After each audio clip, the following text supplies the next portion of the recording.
I always believed family would stand beside me, no matter how hard life became. That belief kept me going through long workdays, unpaid bills, and sleepless nights. I thought blood was stronger than money.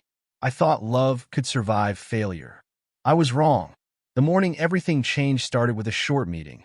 My manager looked at me with tired eyes. "I'm sorry, Ethan."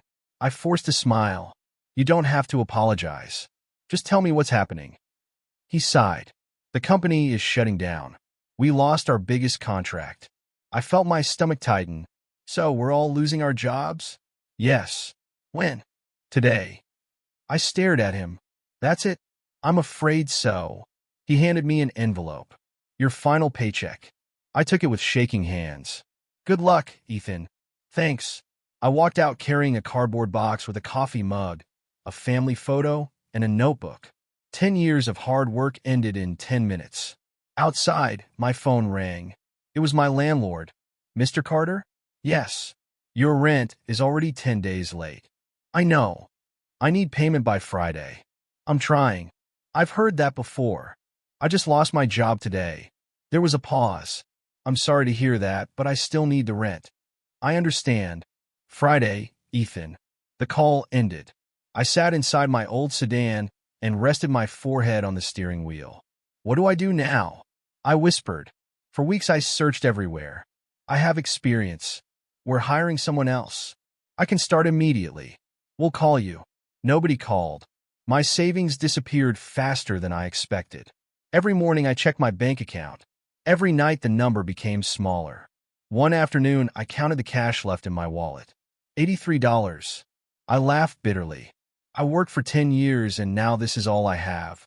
I skipped meals. I canceled my internet. I sold my television.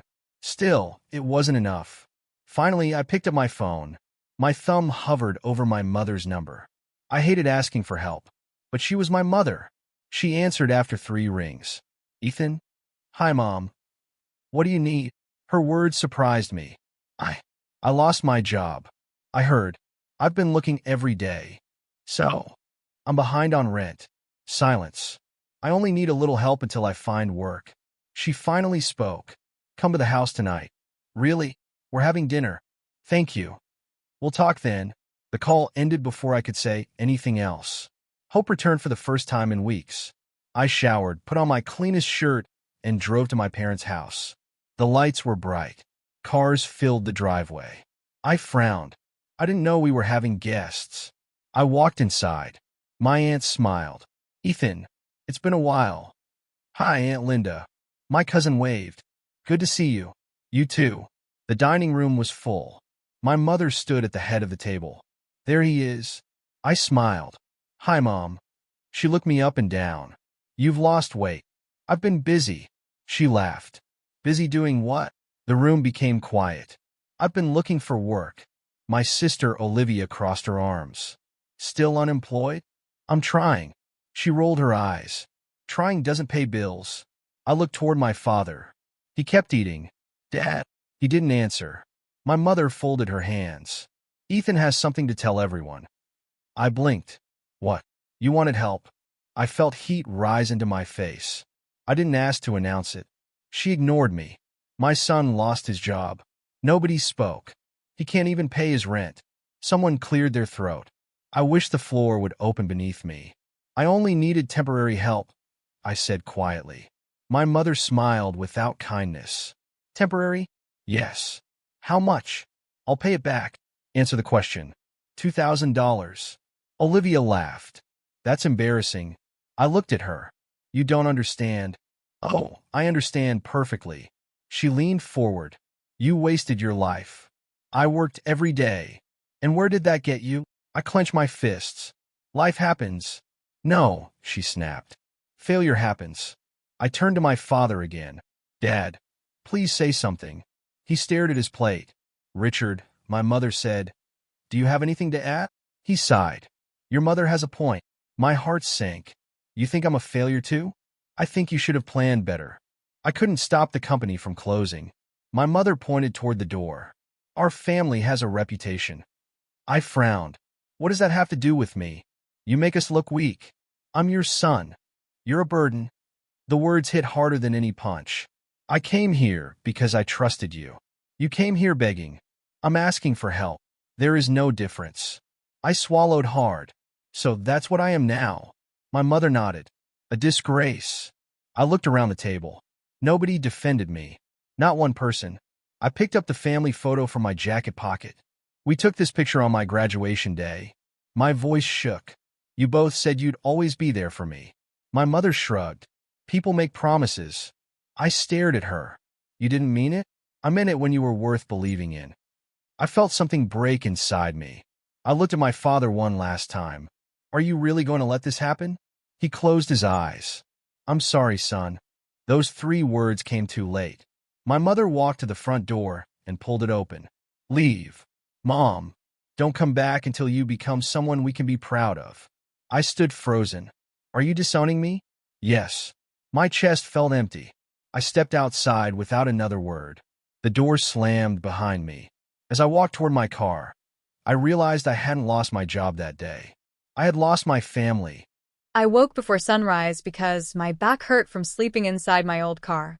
The seat would never lean back far enough, and every cold night made my body feel older than it was. I rubbed my eyes, looked through the fogged windshield, and whispered, "This isn't forever. It can't be." My phone buzzed. Mom. I stared at the screen until it stopped ringing. A second later, another call appeared. Olivia.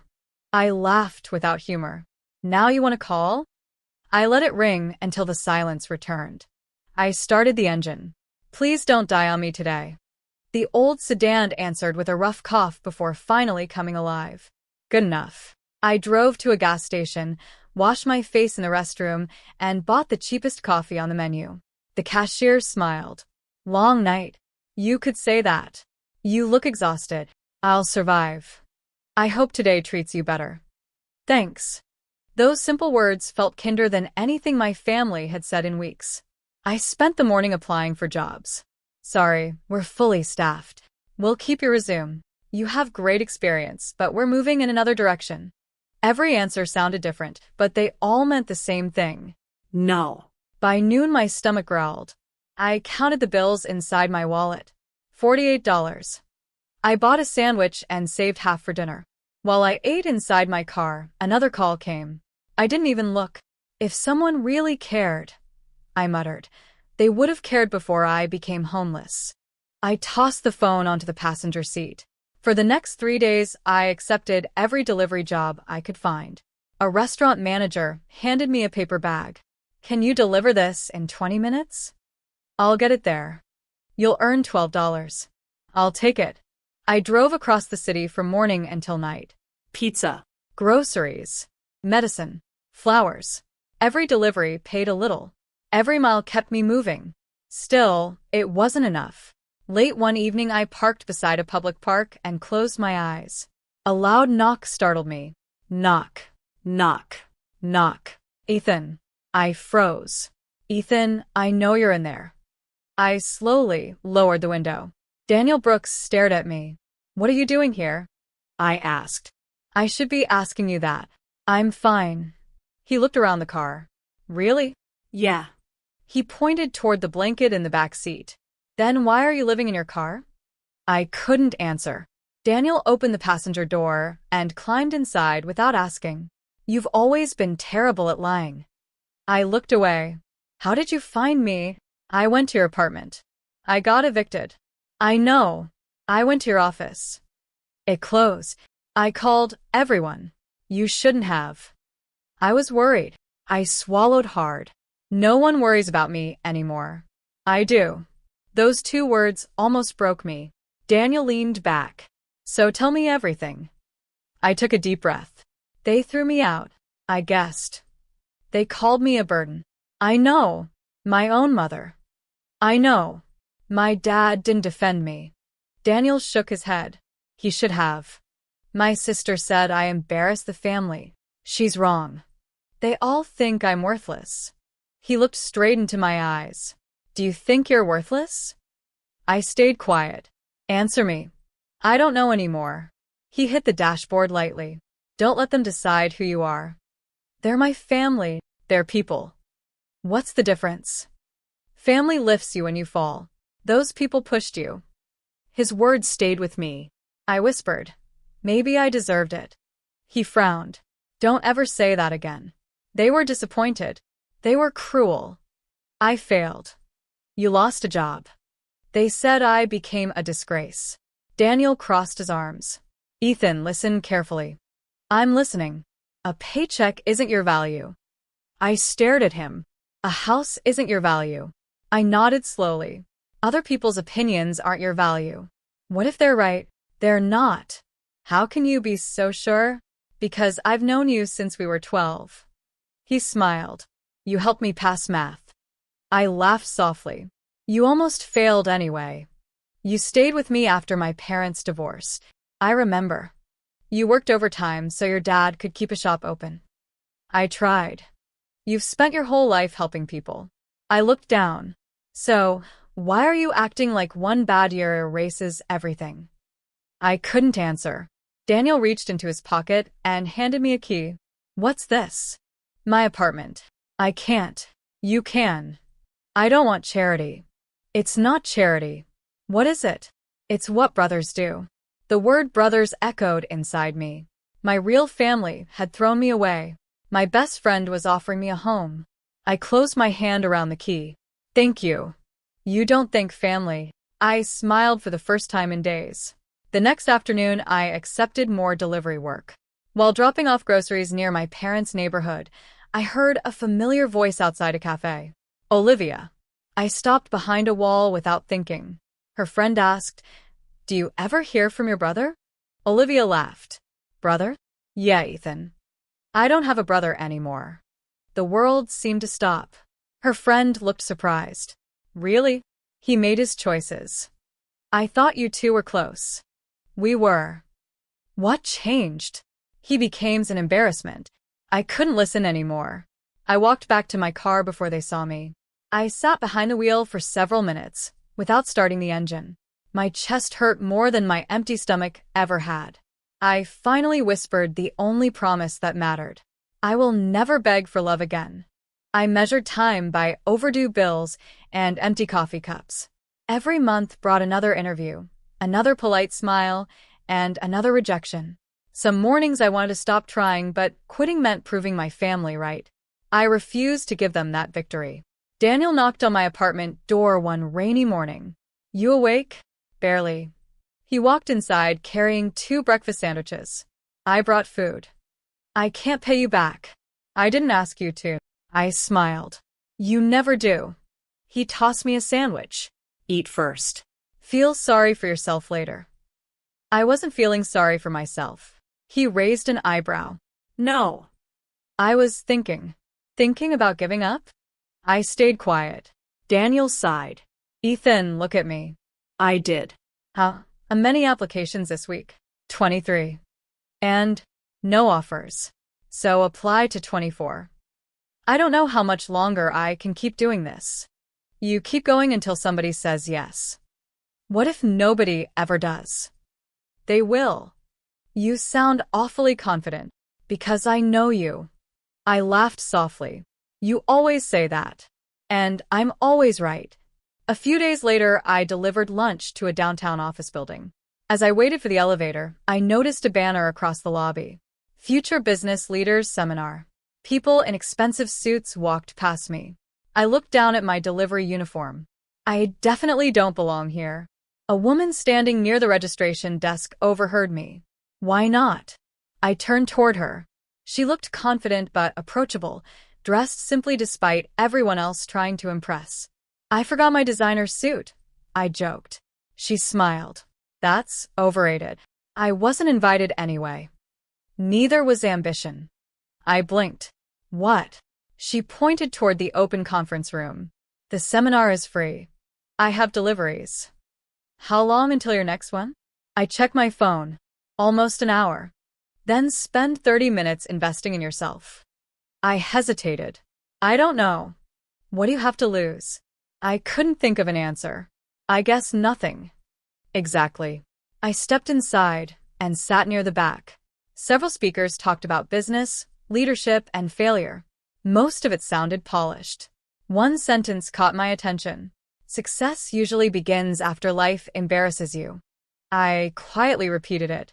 After life embarrasses you. When the seminar ended, the same woman approached me. So, it was better than I expected. What did you learn? Failure isn't always the end. She nodded. Good answer. I'm Ethan. She offered her hand. Grace Bennett. I almost dropped my notebook. The Grace Bennett? She laughed. I usually answer to just Grace. I've read articles about your company. I hope they were kind. They called you one of Seattle's smartest entrepreneurs. I've made plenty of mistakes. People don't write about those. They should. She looked at the delivery bag in my hand. Is this your full-time job? For now. You don't sound proud. I'm grateful for work. But I know I can do more. What stopped you? My company closed. And after that? My family. She waited. They decided I wasn't worth believing in anymore. She didn't interrupt. They threw me out. I'm sorry. I don't need pity. I wasn't offering pity. What were you offering? A conversation. We sat in the nearly empty lobby.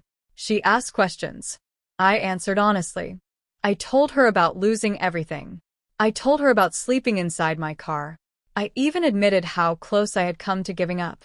She listened without checking her phone once. Finally, she asked, do you still want a better life? More than anything. Would you start at the bottom again? Tomorrow. What about today? I stared at her. What do you mean? My company needs an entry-level operations assistant. I frowned. You'd hire me? I'd interview you. I don't have impressive clothes. I noticed. I don't have recent experience. I noticed that too. Then why? She smiled. Because determination is harder to teach than spreadsheets. I laughed. That's probably true. She handed me a business card. Come Monday morning. You haven't even checked my resume. I'd rather know your character. I looked at the card several times before putting it safely into my wallet. Thank you. Don't thank me yet. I won't disappoint you. I hope not. Monday arrived.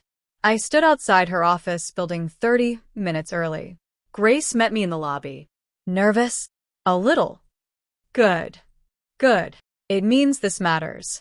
She introduced me to the team. This is Ethan. A man smiled. Welcome. A woman waved. Glad you're here. Nobody asked about my past.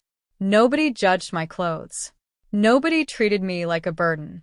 Grace showed me my desk. It isn't glamorous. It looks perfect. She laughed. Let's see if you still think that after the paperwork. The work was exhausting.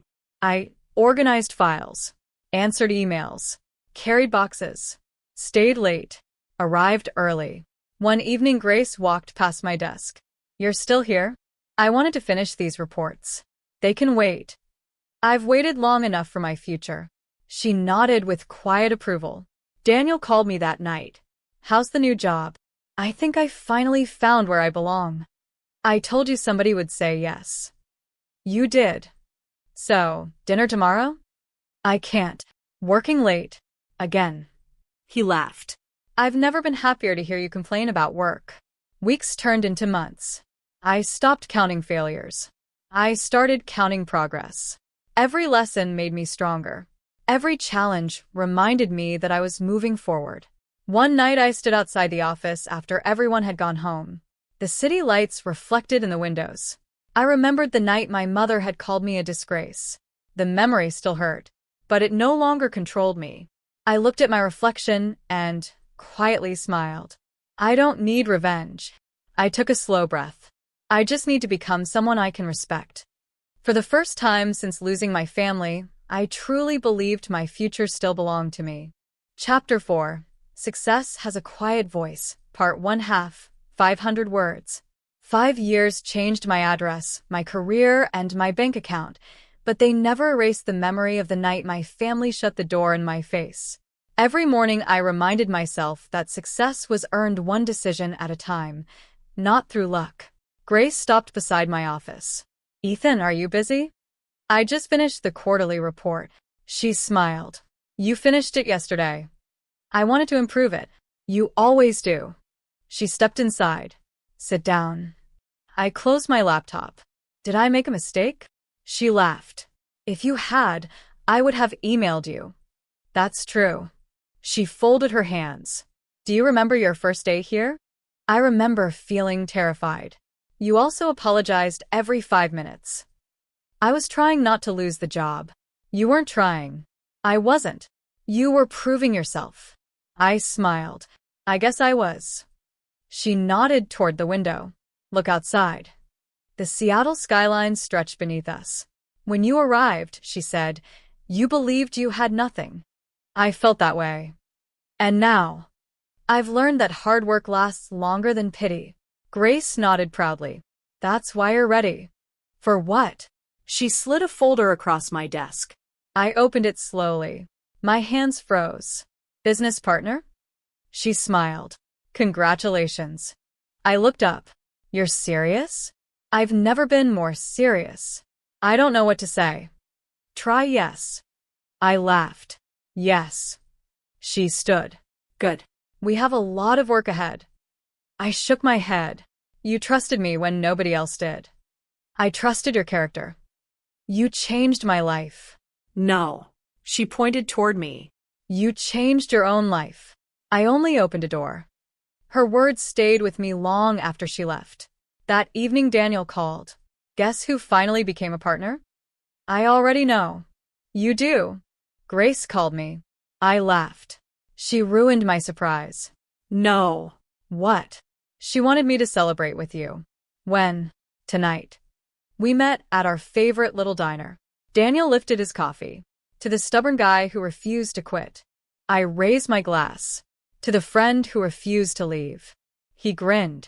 I'll drink to that. After dinner, he leaned back. So, have you heard from your family? I sighed. No. Nothing. Nothing worth answering. What do you mean? I unlocked my phone. Look. Several unread messages filled the screen. Unknown number. Congratulations on your success. Another message followed. We should catch up soon. Daniel frowned. Who sent those? I recognized my aunt's number. And I deleted them. He studied me carefully. Any regrets? I shook my head. They disappeared when I needed them most. You don't owe anyone an explanation. I know. My phone buzzed again. Another message appeared. Families should stay together. I locked the screen. Daniel asked quietly, Does it still hurt? I answered honestly. Some days. He nodded. I figured. The pain doesn't control me anymore. What does? I smiled. My future. Daniel lifted his cup again. That's the Ethan I remember. I looked through the diner window at the rain falling outside. Years earlier, I had slept inside my old car wishing for another chance. Now I had one, and I wasn't going to waste it. Chapter 5. When Karma Knocked First, Part 1. Rain tapped against my office window while the last employees gathered their things and headed home. I stayed behind, reviewing contracts under the soft glow of my desk lamp. Years ago, I had prayed for a steady job. Now I own part of the company, yet some nights the silence still reminded me of the family I had lost. A knock interrupted my thoughts. Come in. The door opened slowly. A man stepped inside wearing a soaked jacket and worn-out shoes. For a second, I didn't recognize him. Then my heart skipped. Lucas. My younger brother looked older than his 30 years. Hi, Ethan. I stood without thinking. What are you doing here? I wasn't sure you'd let me in. I asked what you're doing here. He lowered his eyes. I needed to see you. Neither of us spoke. The rain filled the silence. Finally, I pointed toward the chair. Sit down. He hesitated. I don't deserve that. Just sit. He obeyed. I noticed his hands shaking. You look terrible. I know. When did you come to Seattle? This morning. You drove all the way here? I couldn't afford a flight. His answer surprised me. Lucas had always been careful with money. What happened? He looked away.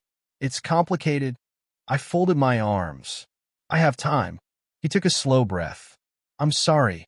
I frowned. For what? For everything. My chest tightened. You stayed quiet. I know. You watched Mom throw me out. I know. You watched Olivia call me a disgrace. I know. You watched Dad say nothing. His voice cracked. I know. Then why? He rubbed his face. I was scared. Scared of what? Scared they'd turn on me too.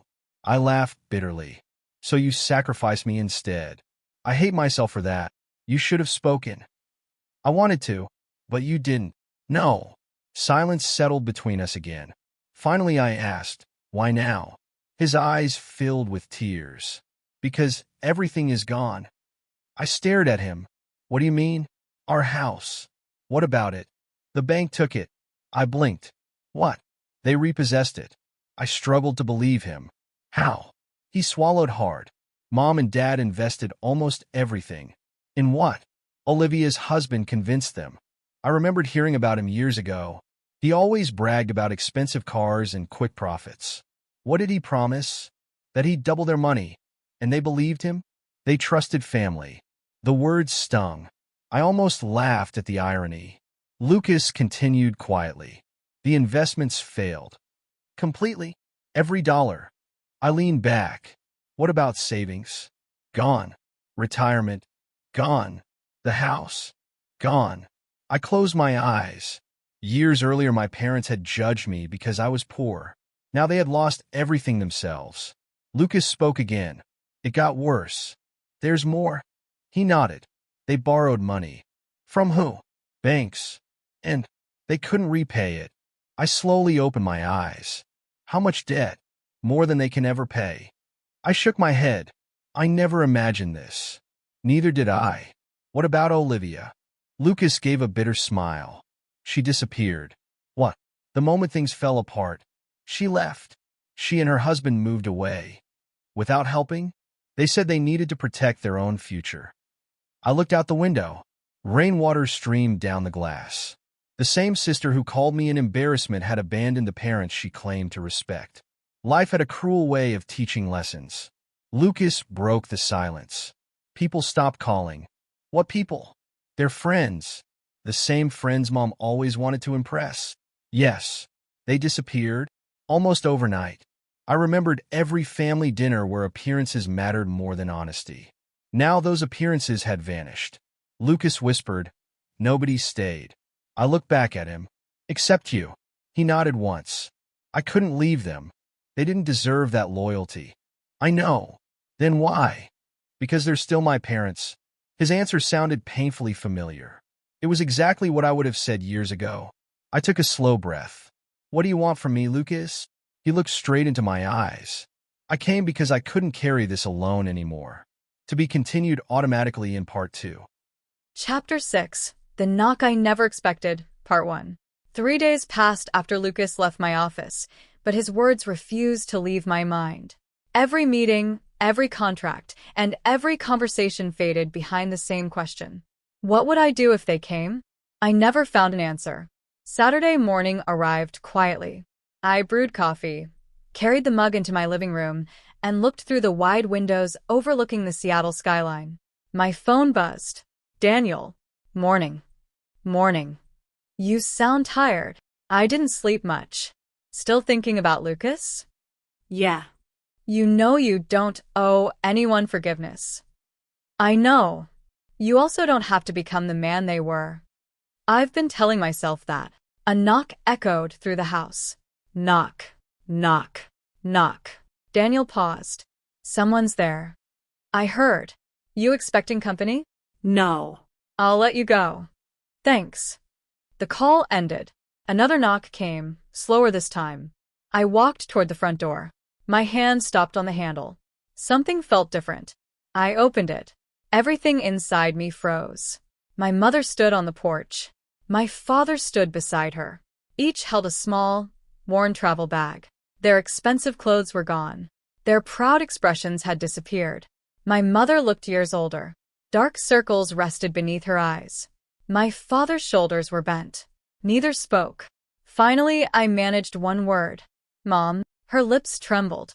"Hello, Ethan." I looked from her to my father. "What are you doing here?" My father lowered his eyes. "We came to talk." I stayed silent. My mother whispered, "Please." The words shocked me more than seeing them. She had never begged anyone. I stepped aside. Come in. They entered slowly. Neither looked around the house. Neither admired the furniture. Neither commented on my success. They simply stood together. I pointed toward the living room. Sit. They obeyed without argument. I remained standing. What do you want? My mother took a deep breath. We need help. The words felt unreal. Help. She nodded. We have nowhere else to go. I looked at my father. He still couldn't meet my eyes. Say something. He swallowed. Your mother is telling the truth. I crossed my arms. The last time I asked for help, you called me a burden. Silence filled the room. My mother finally spoke. I remember. You told me to leave. I know. You disowned me. A tear rolled down her cheek. I know. I waited. Nothing else came. So. She closed her eyes. I was wrong. The sentence echoed inside my mind. For years I had imagined hearing those words. Now they sounded heavier than I expected. Before I could answer, the doorbell rang again. I frowned. Were you expecting someone? My mother nodded. Yes. I opened the door again. A woman in a navy suit stood outside carrying a leather briefcase. Mr. Ethan Carter? Yes. I'm Victoria Hayes. She offered her hand. I represent your parents. I shook it. Please come in. She entered politely. Thank you. After everyone sat down, Victoria opened her briefcase. I understand this is an emotional situation. That's one way to describe it. She nodded. My responsibility is to explain the financial facts. I looked toward my parents. Neither interrupted. Victoria placed several documents on the table. 5 years ago, your parents invested most of their savings. I know that part. Unfortunately, they continued investing after the first losses. I frowned. Trying to recover the money? Exactly. And they kept losing. Yes. She turned another page. They refinanced their home. I looked at my father. You borrowed against the house? He answered quietly. I believed we could recover. Victoria continued. The market collapsed. So, everything disappeared. Not immediately. What happened? They borrowed more. I rubbed my forehead. Why? My mother whispered. Pride. Victoria nodded. They didn't want relatives knowing they were struggling. I almost laughed. So, they borrowed money to protect their image. Yes. My mother covered her face. I cared more about appearances than reality. No one spoke. She slowly lowered her hands. I judged people by their bank accounts. Her voice broke. I judged my own son. I remained silent. I thought money meant success. She looked directly at me. I was blind. The room felt impossibly quiet. Victoria closed one folder. The debts eventually became impossible to manage. What happened then? The bank repossessed their home. My father whispered, everything we built disappeared. I remembered the house where I grew up. Birthday parties. Christmas mornings. Family dinners. Now strangers lived there. Victoria continued. Most of their personal assets were sold. And now, they're effectively bankrupt. I leaned back. So that's why you're here. My mother nodded slowly. Yes. I looked into her tired eyes. For the first time in my life, I couldn't see pride. Only regret. Continued automatically in part 2. I didn't sleep after my parents left. Every time I closed my eyes, I heard my mother's voice.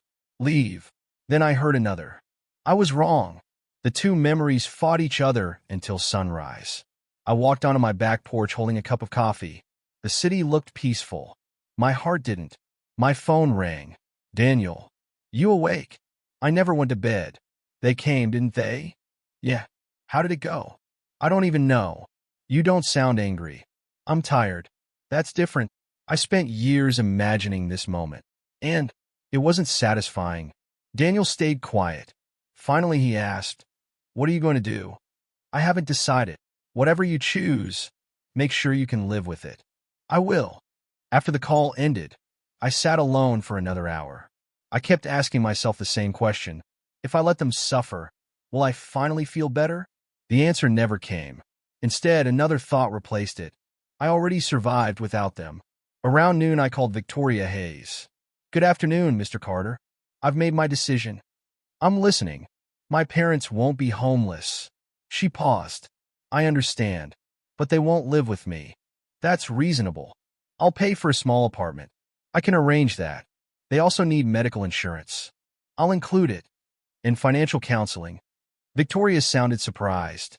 You've thought this through. I stayed awake all night. I'll begin immediately. Thank you. Before ending the call, she asked one final question. Do you want me to tell them? I looked around my quiet home. No. I'll tell them myself. That afternoon, my parents arrived again. This time, Lucas came with them. He looked nervous. Hi, Ethan. Come in. Nobody spoke until everyone sat down. My mother held her hands together.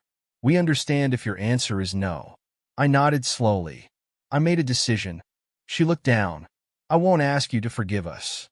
I know. I don't deserve it. I know. Silence filled the room. Finally, I spoke. I'm not rebuilding your old life. My mother nodded. I understand. I'm not buying another large house. I understand. I'm not paying your debts. I understand. I looked at both of them. But I'm not leaving you on the street. My father's eyes filled with tears. Ethan, I've arranged an apartment. Neither spoke. I'll cover the rent. My mother started crying. I've arranged medical care. She covered her face. And you'll both meet with a financial counselor every week. My father whispered, Why? I answered honestly, because helping someone isn't the same as forgetting what they did. My mother cried harder. I don't deserve your kindness. No, I failed you. Yes, I chose money over my own son. You did. She couldn't stop crying. For years I had wanted her to admit the truth. Now she finally had. Lucas looked toward me. Thank you. I didn't do this for gratitude. I know. I did it because I refused to become the person who hurt me. My father slowly stood. He looked directly into my eyes for the first time in years. Ethan. Yes. I owe you something. You owe me a lot. He nodded. You're right. His voice trembled. When your mother told you to leave, I remember. I should have stopped her. You should have. I was weak. I stayed silent. I cared more about keeping peace than protecting my son. He lowered his head. I've regretted that day every single morning since. His apology sounded different from my mother's. It wasn't desperate. It was honest. I finally answered. I believe you. He wiped his eyes. That's more than I deserve. I looked around the room. Years ago, this conversation would have been impossible. Now it was simply painful. Not impossible. Just painful.